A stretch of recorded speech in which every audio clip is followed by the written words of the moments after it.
یہ نوجوان چمپینزی ایک بہت باریک مگر حیرت انگیز کام کر رہا ہے۔ وہ پودے کے کچھ حصوں کو چبا کر اپنے زخم پر لگا رہا ہے۔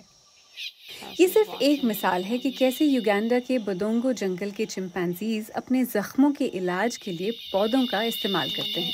محققین نے برسوں تک ان چمپینزیز کی روزمرہ کی زندگی کا مطالعہ کیا ہے۔ انہوں نے چمپینزیز کے فرسٹ ایڈ کے ایک مکمل طریقے کا پتہ لگایا ہے جسے حال ہی میں شائع کیا گیا ہے۔ فرسٹ ایڈ میں ایسے پودوں کا استعمال بھی شامل ہے جنہیں دوا کے طور پر استعمال کیا جا سکتا ہے۔ ایک نر چمپینزی ایک پتے کو زخم پر لگا رہا ہے۔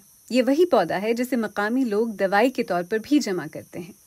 اس ہلتی ہوئی فوٹیج میں دیکھنا قدرے مشکل ہے، لیکن بائیں طرف اس نوجوان مادہ کو دیکھ، وہ چبائے ہوئے پودے کو اپنی ماں کے زخم پر لگا رہی ہے۔ یہ جنگلی چمپینزیز کا پودوں سے ایک دوسرے کے زخموں کا علاج کرنے کا نایاب ثبوت ہے۔ Some of the plants that the chimpanzees are using for these wound care behaviors. کچھ پودے جو چمپینزی زخموں کی دیکھ بھال کے لیے استعمال کرتے رہے ہیں وہ انسانی طب میں بھی استعمال ہوتے رہے ہیں، جبکہ کچھ ایسے بھی ہیں جن میں دوا کی خصوصیات پائی جاتی ہیں جو زخموں کو انفیکشن سے بچانے یا سوزش کم کرنے میں مدد دیتی ہیں۔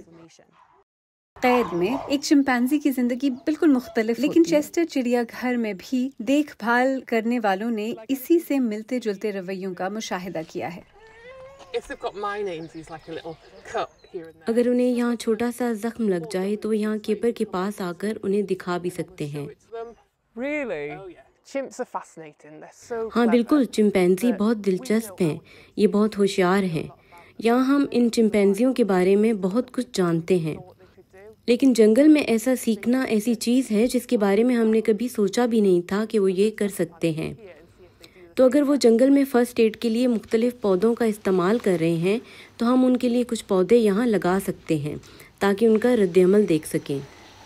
چمپینزی یہاں اس لیے پھلتے پھولتے ہیں کیونکہ وہ اس جگہ کے رازوں کو جانتے ہیں اور اپنے گرد و نواح میں ان چیزوں کے بارے میں معلومات رکھتے ہیں جو ان کے زندہ رہنے کے لیے ضروری ہیں۔ یہ ریسرچ ظاہر کرتی ہے کہ یہ ذہین پرائمیٹس اپنے ارد گرد کے ماحول کو کتنے اچھے طریقے سے سمجھتے ہیں۔ یہ انسان کے قریب ترین زندہ رشتہ داروں میں سے ہیں۔ جنگل میں ان کا مطالعہ سماجی روابط، بات چیت اور ایک دوسرے کی دیکھ بھال کے طریقوں کی ابتدا کے بارے میں ہماری سمجھ بوجھ میں اضافہ کرتا ہے۔